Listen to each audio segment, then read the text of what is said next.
Hello বন্ধুরা, পেটের জন্য খুবই ভালো রেসিপিটা হলো পেঁপের হালুয়া।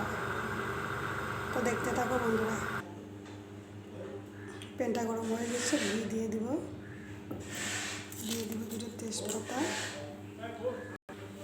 একটু ভেজে নেব। এখন দিয়ে দিব গ্রেট করে রাখা পেঁপে,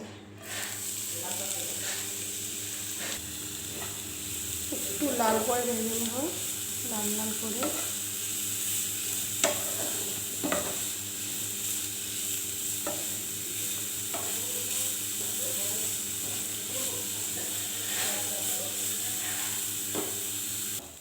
পেঁপেটা ভাজা হয়ে গেছে, এখন দিয়ে দিব চিনি,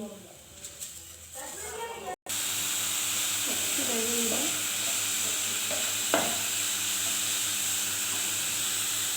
এখন দিয়ে দিব দুধ। এটাকে 10 থেকে 15 মিনিট ঢাকা দিয়ে দেব।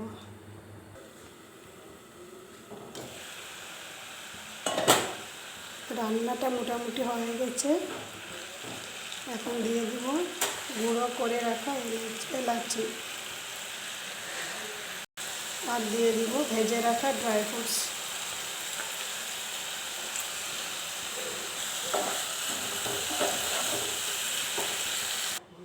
হয়ে গেল আমার কাঁচা পেঁপের হালুয়া।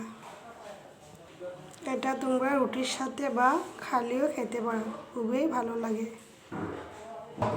তো আমার রান্নাটা কেমন হয়েছে তোমরা কমেন্টে জানিও। টাটা।